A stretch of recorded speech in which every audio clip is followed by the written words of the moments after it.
What is happening? You ain't got the Megan Thee? No, I got Megan These when I need them. Anyway, hey, watch out now. So the DMs are open. Make sure y'all holler at Dawn Dawn Montgomery. Please don't. Welcome. This week we're getting into the latest on Diddy's case. The artists who are breaking records on tour, because there's two in particular we really need to talk about, and the silence finally being broken for Black women who have been harmed and unheard. Yes. And somebody also hopped into the Okayplayer DMs about the Shamea and Porsha situation. And, it's kind of messy, but we're going to get into it. Ain't no kind of messy. It is messy. Let's just call it what it is. But to be clear, I'm your host, Dawn Montgomery. And it's your main man's Freddie B TV. So let's turn our attention to the ongoing trial that has many in the industry and beyond watching closely. Cassie's powerful testimony in the case against Sean Diddy Combs. I mean, I have a few things here that we need to run down, but in general, like how's the temperature on your timeline? I mean, I just think it's crazy. She's 8 months pregnant. She about to be 9 months pregnant. She has to do this. That's the first. The first thing is she pregnant. She about to drop and she married, and her husband got to sit in the courtroom and listen to all this. But that's crazy. But what I do appreciate from him is the statement he put out in support of her and how he has really given her credit for her own healing versus how some people have tried to paint him as someone who is taking advantage of her post-Diddy relationship. But we'll get into all of that a little bit later. So this past week, Cassie Ventura gave an emotional and detailed testimony recounting years of alleged horrific control and non-consensual acts at the hands of Diddy. Her descriptions of feeling trapped and controlled from the beginning of their relationship, escalating to increasingly violent and dehumanizing experiences she felt powerless to escape. There are unconfirmed reports circulating online suggesting potential new individuals may be considering coming forward, which I would encourage that you do so. We've got time for that. Diddy's legal team has reportedly begun their cross-examination, focusing on inconsistencies in Cassie's past statements and attempting to undermine her credibility. This is a standard defense tactic in such cases. I feel like one of the biggest things in what I viewed on my personal timeline, because, we try to control our algorithm, but sometimes somebody sneaks in there with some BS, right? I think the biggest thing for me is a moment where there were a lot of people who were trying to discredit Cassie because of some of her text messages where she was expressing how she felt about him. And I'm like, it's a lot of people that love their like and it's just something to where it's not that they love the abuse, they love the person, or they love the person that they think the person is, right? And I think a lot of times people try to dismiss someone's credibility just based off of, well, how long were you with them, or what were you gaining from being with them? All of the things. Like, how do you see that as a Black man paying attention to this case? I mean, I look at it from two sides. I look at it from the emotional, like human side, and I also look at it from the logical side, the law side. And so I have a few friends that are lawyers, and it's always interesting talking to lawyers about like court of law cases. Like they totally disassociate the human side of it, which you have to do when you're a lawyer. And so Diddy, he actually added some people to his defense team. His defense team is doing a pretty good job, to your point, of like going at Cassie's testimony because it's inconsistent. But the thing is she was on when you go to the human side, she was on and Diddy introduced her to the. But then the defense is also bringing up the fact that Diddy was on, but he was able to run his whole empire, and he had to intervene with Cassie with her friends. They got like text messages on. Cassie got to slow down on these. Cassie was taking too much, even to the point like now she's on a that I forgot the name. It's like start with an S, but it's to help her pregnancy because she's on that come down. She's on so heavy. But interestingly enough, I found out like Diddy, nobody knew he right around the same time Whitney Houston and Diddy had to go to the hospital, but nobody knew. But I mean, and it's one of those things where if he had not have introduced her to certain things, what would the text messages actually reveal? You get what I'm saying? Where she is, a full mind, sound, and body for the most part, and is fully aware of what's happening. And I think a lot of times when victims go through extremely traumatic experiences, their immediate response to moving past all of that is trying to forget it, right? Yeah. So imagine all of the things like in her memory that could be coming to the forefront now that she's no longer taking these drugs or she's coming off of that high, Right, you right. know? Yeah. Like, I think the chemistry of it all, the way our bodies are made up, you know, it's so important to really show her some type of grace during this time because, Right. again,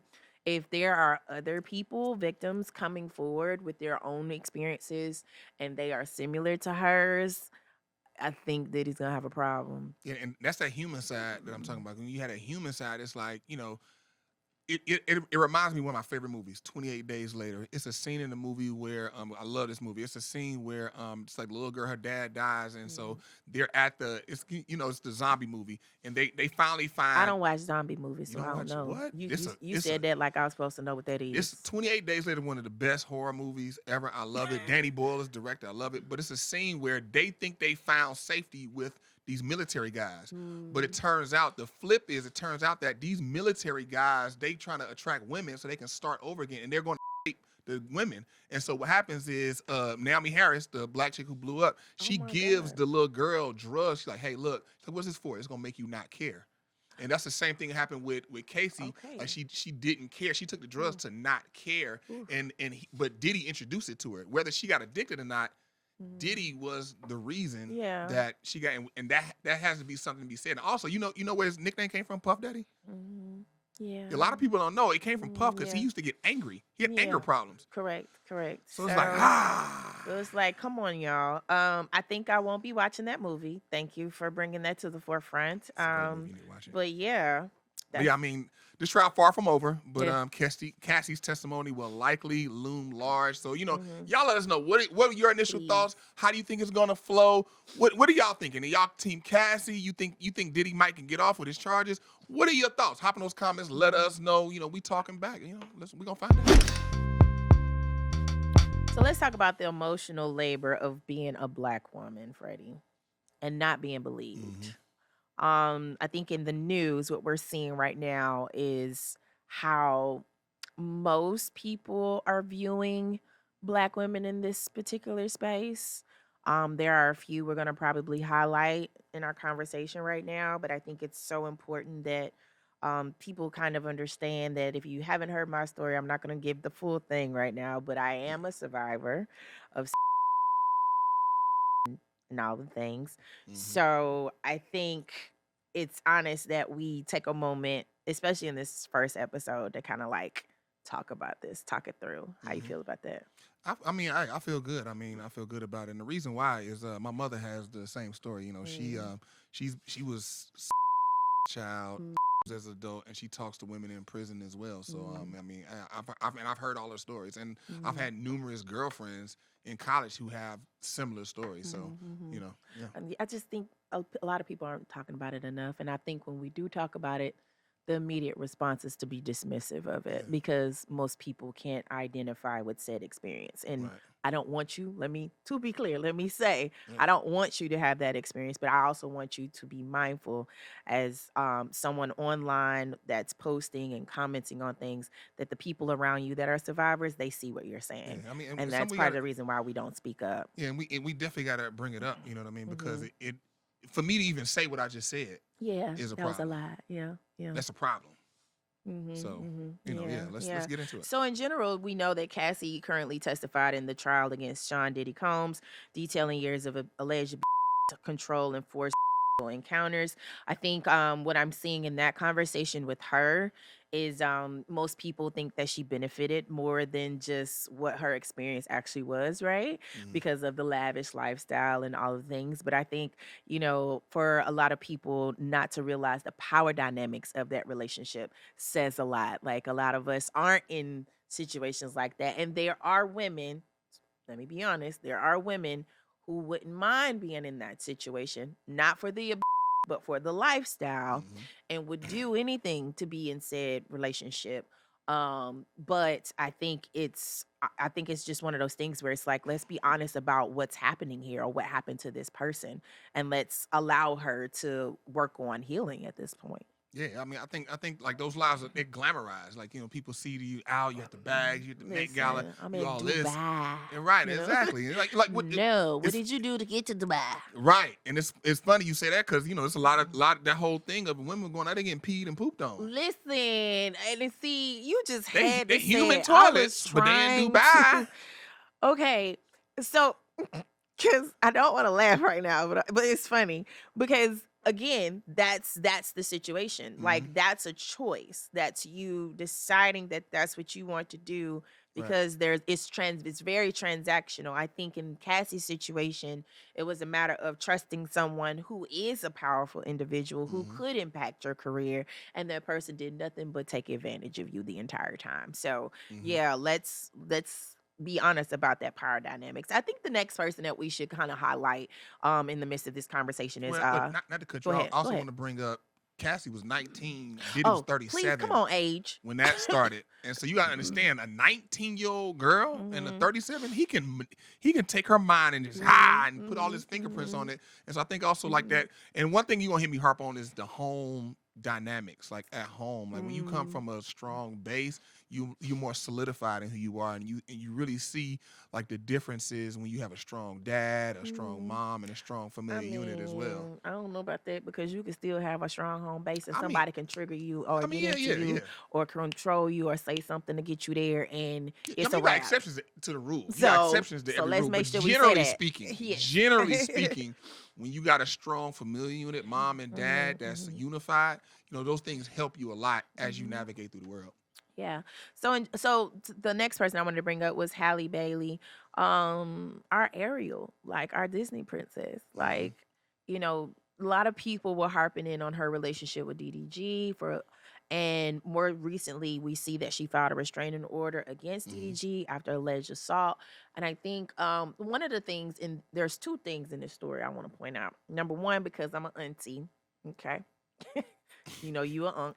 You know, based on our age, we're elder millennials. Somebody did let's call shut me up. sir the other day when I held the door. Thank you, sir. I was like, ooh, ooh, So, ooh, ooh, ooh, ooh, so, sir, in this situation, there were signs that aunties were pointing out online, Mhm. and we kept getting the clapback of y'all just mad because y'all ain't got nobody or blah blah. It's like, baby, we don't want nobody love bombing us, right? So Mhm. that's number Mhm. one. Number two, the other dynamic about this, and not to dismiss Hallie's situation nor her experience, because I never want to be that person that does that. Mhm. But there was a tweet that went viral around the fact that a lot of people did not believe Ruby Rose and her alleged claims against DDG versus how many people are showing up for Halle Bailey and deeming who's worthy to be believed, right? Mhm. And I think in that dynamics, that says a lot, a Yeah. lot in this situation, considering how people view Ruby Rose. Like she's extremely liberated. She's Mhm. very honest about who she is. Yeah. She knows who she is. And I think a lot of people are offended by the fact that she's so honest and you know. Mhm. And I think a lot of people have to really realize like that's how we are as humans. Like if we're not just talking about women, we're talking about humans, right? Mhm. And I think that that's something that can be explored and that's okay. But I think it's just very disheartening when you see the response to how people are trying to harp on Hallie's her experience now and saying, "Oh, well, you didn't believe Ruby Rose." Okay, to be honest with you, some men can change, right? Yeah. But in making sure that a man changes, he has to take full accountability for what he has done so that he can move forward. I think that kind of just that brings us to like the last thing, where so many people just still to this day do Mhm. not believe that Megan Thee Stallion was and I just feel like the emotional labor it took for me as a journalist watching Megan go through what she went through Mhm. and to still see to this day how people are using Hallie's situation as well as Megan's to really show up for these rappers or people in this that are the it's very disheartening, Freddie. Like Yeah. it gets on my nerves. I mean, I would say, you know, even more so than believe, like when we have to protect. I'm more about being Mm, proactive, not being reactive. Because yeah. we and it was funny. I was talking to this young lady about this when I found out we was doing it, and I asked her about it. She was like, "Believe black women almost sounds like black women are lying, or like," Come on. she was like, "It sounds like they may not be telling the truth." And we started talking. I was like, "Yeah, it should be more proactive, as protect, Right. create a space for like, okay." Because I asked her, she had been assaulted as an adult, and I asked her, "Why didn't you come out when it happened?" You know what I mean? And I was trying to make sure, like, hey, I'm not trying to come at you. I want to safe space, like I want to know. And she was like, because she felt like it was her fault. Like some of it, all of it was her fault. And I was saying to her, like, well, could two things be true? Like, could it be like some but mostly his? He shouldn't have did it. She was like, yeah, I see more so what you're saying. Because what she was saying was she felt like it was her fault because she was flirting, she was kissing, she was pushing up on him, and he took advantage of it. But and then as we talked, it was more like, to that credit, a very well-known journalist on CBS reached out to me because they saw me respond to something related to Halle as well as Cassie's situations. And that person literally asked me, what could we do as people to culturally change how people are viewing this, right? And I said, one of the main things I feel like could be done would be around consent. But to that extent, if you're dealing with someone who just doesn't give a damn about consent, whether or not Right. you give it to them or not, they're going to abuse that regardless. So I Right. kind of feel like I don't ever want a woman to feel as if it's their fault when the other person already had motives or Right. took it to a whole nother level to where you literally told them to stop. Or even if you didn't say anything because your body was in shock and Right. you're in this traumatic experience, that person knows that they shouldn't have continued. Right. You know? That's kind of where we went with it. She was Mhm. like, I can understand that I got in a position that was deep, Mhm. but he still shouldn't have done that. Correct. And correct, that's the correct. thing. Like even if you feel like you still know that he didn't have agency over your body, so he wasn't Mhm. qualified to do those things. Y'all let us know what y'all think. What are the situations like? Is it making sense? Hop in those comments. Let us know your stories, your thoughts on it, and we gonna be in the comments with you. So now let's give flowers where they're due because the queen has done something major, and then we've just got somebody else we need to discuss. Beyonce has broke history again. 5 sold-out shows at the SoFi Stadium, the most ever for a woman. Clap, I can't snap my left hand. Beyonce's Cowboy Carter tour sold out 5 SoFi dates, largest female-led stadium run there ever. She's blending country and pop. She's also made Billboard history as the first Black woman with the #1 album. What can this woman do? Man, I'm gonna give you a couple of little stats, man. Beyonce sold 217,000 tickets across 5 shows. She grossed 55.7 million across Come 5 on. nights. Her SoFi run, like you said, her SoFi run was the 5th highest grossing stop in Billboard grossing history, and she's performed more shows at SoFi than any other person in history with 8 shows. That's insane. I mean, That's insane. I just want to know, do they have oxygen in the back? You know what I'm talking about? Because there's just no way. Because the way my body operates, we can shoot 2 episodes and I'm out for the rest of the day. Beyonce is on stage giving 8 counts, 16 counts, 24 counts, whole routines and singing. Her mic is on. Baby, the way y'all know I can't sing, trash. You're going to get I a can good sing. 8 count out of me. And then after that, my knees are buckling. What is happening? you ain't got the Megan Thee? No, I got Megan knees when I need them. When she Anyway, needs- hey, watch out now.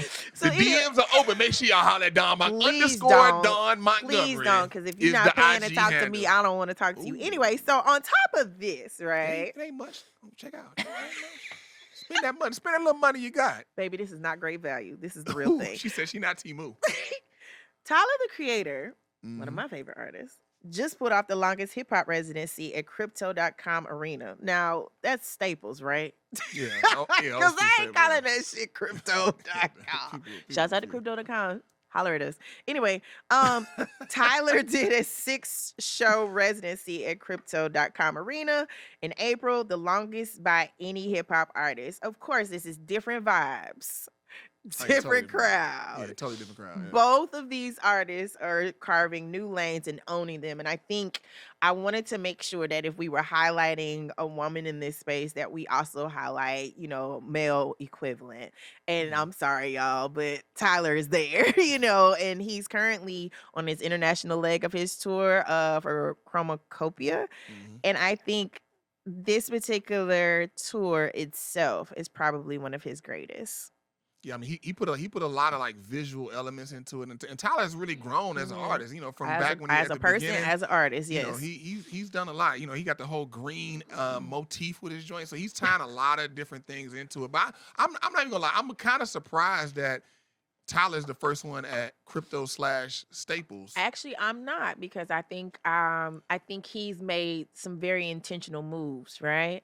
I think for him, he's seen what Pharrell has done. He's paid attention to Kendrick. I think he is literally like, okay, these ain't did this. Let me go try and go do this myself. You get what I'm saying? Yeah. So I think it's a beautiful thing, because he's not in direct competition with these people that he looks up to. He is literally like, what can I compliment? What can I bring to hip hop? And I think that that's a beautiful thing. Right. I think if he waited another year, Kendrick would have beat him to the punch. But for sure. But Queen Bee and Tyler definitely blazing trails. But are there any artists that you think that could do what they have done, or maybe could have done it before them? Hop in the comments, let us know. Is it like I said, Kendrick or Drake, or Drake? Let us know. So Freddie, let's end on a lighter note, but quiet as it's kept, I don't think it's gonna be light. And dive into the Okayplayer DMs, because I'm kind of proud that we have our first little question here, you know what I'm saying? Because we did kind of tease it out that people could do this, so this is dope. But it says, "Hey TBC," I like the little, abbreviation. I appreciate that. "I've been watching the drama unfold between Shamea and Porsha, and I'm triggered. My own best friend basically iced me out after I didn't support a decision she made. It feels like we're in a silent competition instead of a friendship. How do I know when it's time to let go, or if I'm the one being petty? Signed, I know you lying." First of all, we not lying when we say one thing. Please make sure you guys have a conversation. Like, let's have a conversation. Let's be grown. Make sure, I think in a lot of these instances, the thing that you're feeling in that moment may not be what the other person feels, right? So you have to bring it to the table and meet somewhere in the middle. That's when you can discern whether or not this person is actually listening to you, paying attention to you. What is their body language giving it? Are they trying to are they not giving you eye contact? Are they, turning away, playing with silverware and shit? You know what I'm saying? Because that's what Porsha was doing for Shamea. Anyway, I feel like having the conversation, meeting up, deciding based off of body language and how the conversation goes, then you can make a decision on whether or not you want to continue being friends with that person. History has nothing to do with that, because I feel like a lot of times we don't understand how we are all growing consistently. So sometimes you may outgrow a friendship. That friendship could have been for 10 years and that was the season. There have been shows that have been running for 10 years straight, and then there's a finale, right? So I feel like in this instance, if you're looking at Shamea and Porsha and you want to call a friend and say, "Hey, I'm watching this unfold on TV. It's giving me some similarities between me and you. Can we just go have brunch, or can we go grab something to eat and have a conversation?" Yeah, I mean, conversation. Yeah, you took the words right, literally out my brain. You got it exactly. That was. Did you do that? That's crazy. But yeah, you got to have a conversation. Once you have a conversation, and the thing is you're not friends if you can't have a disagreement and come back from it. Come on. You know what I mean? So if you have a conversation, y'all have a disagreement, and then y'all done, y'all were never friends, and it's okay. It's all right. But friends have disagreements. I got my guy, Deshaun Smith Photography, who I call Photography, in Nashville. We've had disagreements. We've ran up in each other's face. And how long have y'all been friends? We've been friends for like 15 years. See, and that's what I'm saying. I've got friends for like 20, 30 years. They have never agreed with my decisions. Because I am one of those people who just strikes on their own and just does what they want to do. You are kind of nuts. But at the end of the day, To be clear. They're like, hey, you're still my friend. You still show up for me. I still show up for you. And it's reciprocal. I think the thing about Shamea and Porsha is that at this point in time, Shamea is now standing up for herself. She's setting a boundary and she's asking for reciprocation. And a lot of times we are willing to give that in our personal relationships or our romantic relationships, but we will tell a friend, you don't need all that. Oh no, baby, I date my friends quiet as it's kept. Like, I don't care about anybody thinking that me and my homegirl might be together because we go out consistently, or I purposely look into meeting her where she is, right? But outside of that, it's like you'll do that for a man, but you won't do that for a friend. Yeah, like I said, communication and having those disagreements, not being afraid of those tough conversations. That's what builds relationships. You can have, because we're all individuals. We're all honestly, individual adults. What is wrong with hiring a therapist to be the go-between? Have y'all not heard of mediators? Now, y'all got money for everything else. But you could literally hire a mediator to sit in between the two of you, or go to a therapist for a session or two. I promise you, this could probably work. People talk about egos, and men got egos. Women got the biggest egos. Not too much. Y'all will not be embarrassed. Not y'all too much on us, because y'all, you might take accountability and you might say, okay, all right, let's move on. But no, not the men, not the masses. I ask women all the time, like, when y'all have disagreements with y'all friends, do y'all ever admit fault? Women look at me like, I mean, because to be clear, for me, it's like, I'm right when I'm right. Don't laugh. But even when I'm wrong, I'm right somewhere, because I got there to a point. You know what I'm saying? It's just a reason why I'm doing what I'm doing. Dawn is a mob boss, in case y'all don't know. You can look at her clothes right here. So y'all might swim with the fishes, but in the words of some wise men's friends, how many of us do we have them? I didn't say that right, but that's fine. Hop in the comments. Tag your friend in the comments, or hop in the comments. Let us know. Do you agree? Like, you have some issues with your friends? You ain't gotta tag them if you got the issues, but just put it in the comments. We'll hop in there with you. I say tag them. All right, Freddie B, let's wrap this thing on up. Wrap it up, B. To be clear, protecting your peace, voice, and truth is a real flex. So make sure you do that. Yes, and we're gonna be back next week. So make sure you tell your friends, your mamas, your cousins, and your daddy to tune in to Be Clear next week, man. All of them people? Let them all know, because they need us. And major shout out to our family at Okayplayer. We'll check y'all on the next episode. Peace.